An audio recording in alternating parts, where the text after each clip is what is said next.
The orphanage on Meridian Station smelled like recycled air and broken promises. Rain pattered against the transparent aluminum walls, each drop catching the pale sunlight filtering through Earth's atmosphere 2 kilometers above. Inside, among the metal corridors and humming ventilation systems, Vera sat curled against her suitcase in the administration hallway. She was 14 years old, though the Zelthian growth cycle meant her body appeared 7 or 8 in human terms. Her skin, that distinctive jade green that marked her species, seemed even darker in the institutional lighting, almost like the color of something dying. The orphanage director, Mrs. Chun, walked past her without making eye contact. She had done this before, so many times that Vera had stopped trying to catch her attention. The plastic folder in Mrs. Chen's hands contained Vera's complete file, which everyone from the social services office had read. Genetic incompatibility with a standard neural interface. Metabolic requirements that made her expensive to house. A temperament marked as uncooperative, though Vera knew the real reason was simply that she asked too many questions about why she was still here, why nobody wanted her, why her home world felt like something from a story rather than a real place she had lived. There had been prospective families. 3 of them over the past 2 years. The Kowalskis from the agricultural sector had seemed kind until they learned about the dietary requirements. The Patels had wanted a child but could not afford the specialized medical support. The Okonkwo's had taken one look at her and then looked at each other in that particular way adults did when they had changed their minds. Vera had learned not to hope after that last rejection. Now the station was reassigning her to the colony on Europa, where facilities for non-standard biologies existed. It was not a punishment exactly, but it felt like one. The social worker who had explained it to her spoke of opportunities and fresh starts, but Vera heard the truth beneath the words. She was being moved because she was taking up resources. She was 14 and had lived in 9 different places. She could not remember the last time anyone had called her by her name with genuine affection. The elevator chimed, announcing an arrival at the administrative level. Vera did not look up. She had learned that looking up only extended the moment of disappointment. But then she heard a voice, one that did not sound like any staff member she knew. "Is that the Zelthian girl?" Vera lifted her head slightly. The woman who had spoken was perhaps in her 60s, with gray-blonde hair that had the texture of something that had been carefully maintained rather than naturally perfect. She wore the simple jumper of a teacher and carried a bag stuffed with what looked like old books and learning tablets. Her face was lined in the way human faces became lined, from decades of expression and experience. She was staring at Vera with an intensity that felt different from all the other adult gazes Vera had endured. "That is Vera," Mrs. Chen said, a note of caution in her voice. "She is scheduled for transfer to the Europa settlement next week." The woman set her bag down with deliberate care. She was named Helen Mackenzie, as Vera would later learn, and she had come to Meridian Station to teach a course on interspecies communication and cultural adaptation. She was a retired professor from Earth, someone who had spent 40 years studying how different civilizations learn to coexist. She had never planned to adopt anyone. She had come simply to teach a class and return to her quiet apartment on the lunar base. But Helen had a gift for seeing people, really seeing them, not just the categories they fit into or the bureaucratic labels attached to their files. "May I sit?" Helen asked. Vera shrugged, which was not quite permission but was not quite refusal either. Helen sat anyway, lowering herself to the floor with the careful movements of someone whose body had developed preferences over 63 years of use. She did not try to be friendly in that forced way adults sometimes did. She simply sat in silence for a long moment, looking out at the rain. "I was 12 when my parents died," Helen said eventually. "Car accident. Very sudden. Very ordinary, which made it worse somehow. I was sent to live with my uncle, and he did not know what to do with a grieving child. He had other children, and I do not think he meant to be unkind, but grief is not something most people know how to share. I spent 2 years feeling like I was taking up space in his house, like I was an inconvenience that he had to manage. Then my science teacher, Mrs. Okafor, invited me to help her with her research project. She made me feel like I had something to offer, like my presence mattered. It changed everything. Vera listened but did not respond. She had learned not to trust these kinds of conversations. Adults often told you what they thought you wanted to hear. I wonder, Helen continued, if you might want to come and stay with me for a while. Not as a permanent arrangement, not yet. Just to see how it goes. I have a spare room in my apartment, and I could use help with my research. I study how different species communicate across linguistic and cultural boundaries. Your perspective would be valuable. You have lived in both Zelthian and human environments. You understand the space between two worlds in a way that most people never will. Mrs. Chen made a small noise of protest. Ms. Mackenzie, the protocols regarding temporary guardianship are quite complex. There are forms, background checks, approval processes. Then I will fill out the forms, Helen said simply. I am a licensed educator and a legitimate resident of this station. I can provide appropriate housing and care. The question is whether Vera wishes to try something different. Vera felt something in her chest that might have been hope, or might have been the memory of hope, which was worse somehow. She looked at Helen and saw something she had almost forgotten to recognize. She saw someone looking at her without judgment. Why? Vera asked. Her voice was quiet from disuse. Why would you do that? Because I remember what it feels like to be the person that nobody else wants, Helen said. And because in my experience, the people nobody wants are often the ones with the most interesting minds. I think it might be good to find out who you are when someone actually gives you the chance to be yourself. Vera moved into Helen's apartment 3 weeks later, after the forms had been completed and the proper channels navigated. The apartment was on the residential sector, overlooking the gardens that provided both food and air recycling for the station. It was small but filled with things. Books, actual physical books printed on paper, something Vera had never seen before. Photographs on the walls of people Helen had known over the decades. Small objects collected from different planets and stations, each one with a story attached. You do not have to clean up after yourself, Helen said, though Vera was already moving about the space cautiously, expecting to be corrected. This is your space too now. You can have that corner by the window if you want it. I thought perhaps you might set it up however you prefer. Vera claimed the corner slowly, over the course of weeks. She placed the few items she possessed on the shelf.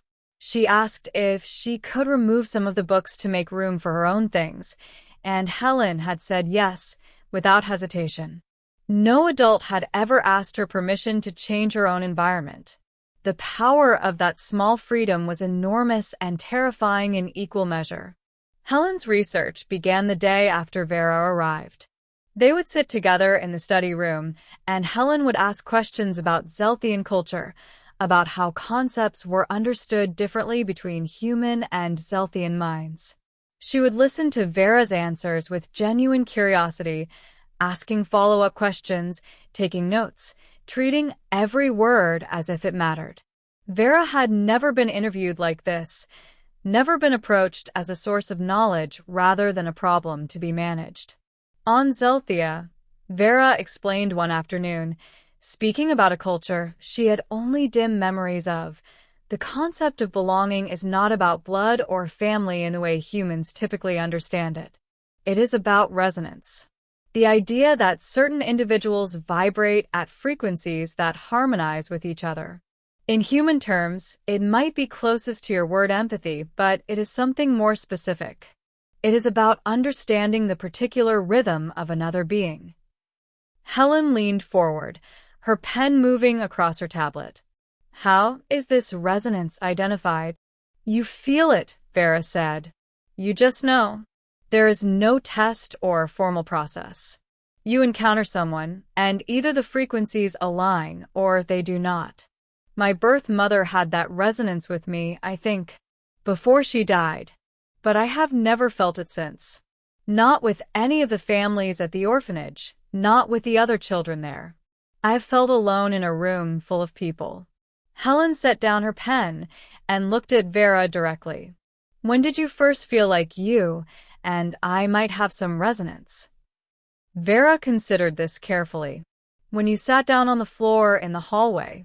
When you told me about Mrs. Okafor. You did not try to make me feel better. You just sat with me. Yes, Helen said. I think I felt it then too. The months accumulated. Vera began attending Helen's classes, not as a student, but as a teaching assistant. She helped other students understand Zelthian concepts, explain the particular challenges of cross-cultural communication. She discovered that she had gifts for explanation and patience, that she understood things that seemed obvious to no one else. The other students began asking for her specifically. The other instructors began requesting her assistance on projects. Helen watched all of this with quiet satisfaction. She did not praise Vera excessively or make a display of her progress. She simply provided the space for it to happen. But she noticed when Vera's movements became less cautious. She noticed when Vera began to smile. She noticed when Vera started asking questions about the future, about what might come next, about possibilities rather than simply surviving the present moment. One evening, they were eating dinner together in the small kitchen, a simple meal of synthesized protein and vegetables from the station gardens. Helen had begun a new project, a comprehensive linguistic study of how different species conceptualize time. Vera had become the primary consultant, spending hours explaining how the Zelthian language embedded temporal concepts into every verb form, how past, present, and future were not separate states, but gradations on a continuous spectrum. I have been thinking, Helen said, that you should consider higher education. You have the aptitude, and your perspective on linguistic theory is already contributing to my research in meaningful ways. There is a program at the Lunar University specifically designed for students with non-standard biologies and non-Earth backgrounds. Vera set down her fork. She had learned that moments like this, moments when adults mentioned her future in terms of possibility rather than containment, required careful processing. Do you think I could do that? She asked. I think you are already doing it, Helen replied. The question is whether you want to formalize it. You are capable of far more than anyone at the orphanage understood. You always were. They simply could not see beyond their own categories. What if I fail? Vera asked. It was the question that had plagued her for months, the fear that had kept her from reaching toward possibility too aggressively. Then you will fail, Helen said. And it will be disappointing, but it will not be fatal. You will try again, or try something else. You will have had the experience of attempting something that matters to you. That is worth more than safety, in my estimation. I have spent 60 years being cautious, and the things I regret most are the things I did not try. Vera applied to the program 2 months later. The application required an essay about her experiences and her aspirations. She wrote about the orphanage, about the feeling of being unwanted, but she also wrote about the moment Helen had sat down on the floor in that institutional hallway and seen her. She wrote about resonance. She wrote about what it meant to be seen. She was accepted 2 weeks before her 16th birthday. The acceptance letter arrived on a standard data transmission, but Helen printed it out on actual paper and placed it in the kitchen where Vera would find it first thing in the morning. Vera stood in the kitchen for a long time, holding the physical paper, trying to comprehend that this was real. Helen came in an hour later to find Vera still standing there. You are crying, Helen observed. I am not, Vera said, though her face was wet. I am just. I did not think this would happen. I thought I was the kind of person things did not happen to. Helen moved closer and placed her hand on Vera's shoulder, careful to check for comfort before initiating contact. Over the months, she had learned that Vera had particular sensitivities about touch, that unexpected physical contact could trigger anxiety responses developed during years of institutional care. You are the kind of person that things happen to, Helen said. You always were. You just needed someone to believe in the narrative of your life being something other than a series of rejections. You are intelligent and thoughtful and capable of extraordinary empathy. The world is lucky to have you in it. Vera leaned into Helen's touch, her green skin almost glowing in the morning light coming through the apartment window. She thought about all the places she had been, all the adults who had looked at her and seen only a problem to be managed. She thought about resonance and frequency, and the particular way that certain beings could align with each other and create something neither could have created alone. The university program began 3 months later. Vera moved into student housing, but she still spent her free time at Helen's apartment. Helen had expanded her research project, and Vera's contribution had become essential. Together they were writing papers, collaborating with linguists across multiple planets, building a body of work that was beginning to be recognized in academic circles. 2 years into the program, Helen suffered a stroke. It was not severe, but it required recovery time and physical therapy. For the first time since arriving at the apartment, it was Vera who took care of Helen.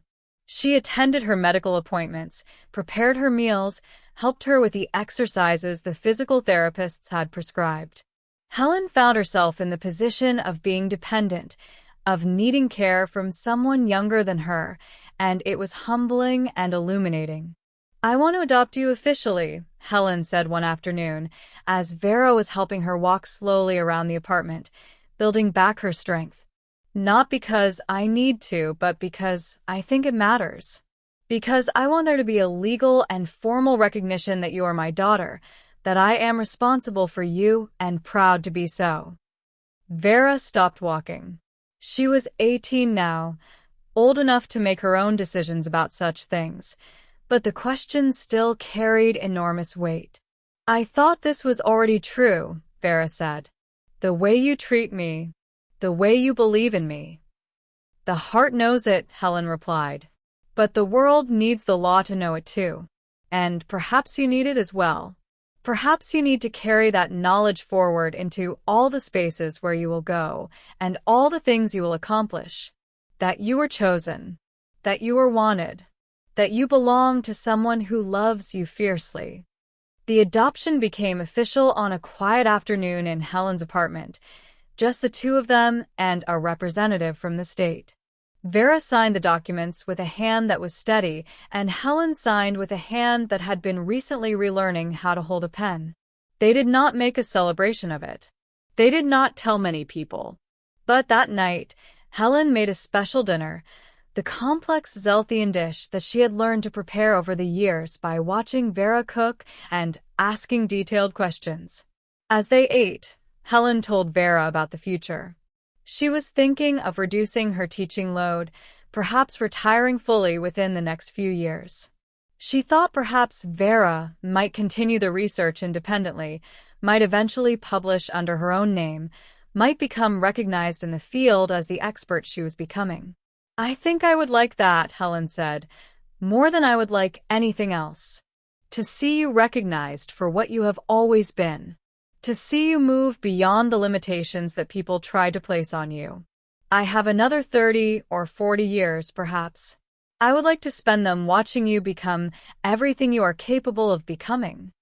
Vera listened to this vision of the future and felt something settle in her chest. For the first time in her life, she was not afraid of what came next. She was not waiting to be rejected or abandoned or reassigned. She was simply present, in this moment, with someone who had decided that her life mattered, that her presence in the world was something to be celebrated. The years that followed unfolded in ways that neither of them could have fully predicted, but both of them had expected that they would unfold together. Vera published her research on cross-species linguistics. She became known in academic circles as an innovative thinker, someone who brought a unique perspective to long-standing problems in communication theory. Helen watched from the background, proud and content, occasionally writing papers with her daughter's work at the center. They traveled together when they could, visiting different planets and stations, attending conferences and teaching workshops. They grew older, or at least Helen grew older in a visible way, while Vera's Zelthian biology meant that her physical aging was different and slower. They argued sometimes about small things and large things. They forgave each other. They developed the kind of relationship that can only exist between people who truly know each other. On the evening before Vera's graduation from the university program, they stood together on the observation deck of Meridian Station. The same station where they had met in an administrative hallway, where Helen had seen something in a lonely green girl that no one else had bothered to look for. The rain was falling outside again, but it seemed like a different kind of rain now, softer and more forgiving than it had seemed years ago. "Do you ever think about the orphanage?" Helen asked. "Sometimes," Vera said. "But not the way I used to. I used to think about it as the place where I was rejected. Now I think about it as the place where my life changed." Mrs. Chen was not unkind. She was simply doing her job. She could not have predicted that you would walk past that hallway at exactly that moment. "Do you believe in fate?" Helen asked. "I believe in resonance," Vera said. "I believe that sometimes two people encounter each other and something aligns. I do not think it is inevitable. I think it required choices. You chose to speak to me. I chose to listen. I chose to trust you when I had learned not to trust anyone. Those were choices, not fate. But somehow the universe conspired to make those choices possible." Helen reached out and took Vera's hand. In Zelthian culture, hand contact had a specific meaning related to bonding and permanence. Vera had taught Helen about this years ago, and now they both understood the weight of the gesture. "I am grateful," Helen said, "for every choice you made. And I am grateful for the moments of grace that allowed me to be the person who could see you. If I had not lost my parents when I was young, if I had not met Mrs. Okafor, if I had not been in the right place at the right time to walk past you on that hallway. So many small moments led to this. We are very lucky, I think." "We are," Vera agreed.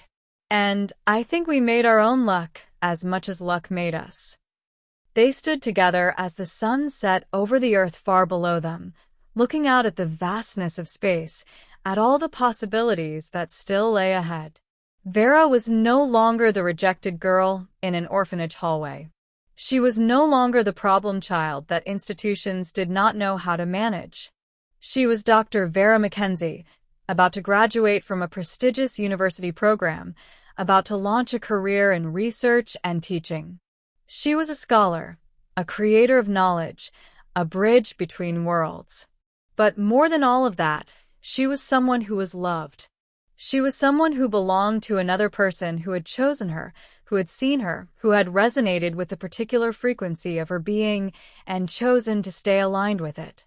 And she knew, as she stood with Helen's hand in her own, looking out at the infinite possibilities of space, that she would spend her life doing for others what Helen had done for her. She would see the lonely and the rejected. She would look past the labels and the categories. She would recognize resonance when she encountered it. She would build a life dedicated to creating spaces where other people could become who they were always meant to be. Because that was what love was, ultimately. It was the act of seeing someone truly and deciding that their presence in your life was worth every effort, every sacrifice, every choice you had to make to keep them there. It was choosing, day after day, to recognize the value in a person that the world had taught them not to see in themselves. As Vera looked out at the starfield beyond the observation deck, She thought about fate and choice, about rejection and acceptance, about the moment when everything changes because someone decides to sit down on a floor and listen to your story. She thought about resonance and frequency, and the way two beings could vibrate together and create something neither could have created alone. And she felt, in the deepest part of her green heart, a gratitude that was almost too large to contain. She was home. She had been lost and found. She had been rejected and chosen. And tomorrow, she would begin her work in the world, carrying with her the knowledge that one person, choosing to see and choose, could change everything. Thank you for listening to this story. If this narrative resonated with you, if you found yourself thinking about belonging and choice and the power of seeing someone truly, please take a moment to like and share this story with others. Subscribe so you do not miss more science fiction stories that explore the depth of human connection across the stars. Leave a comment telling us which moment in Vera and Helen's journey moved you most deeply. Your words matter to us, just as Helen's words mattered to Vera.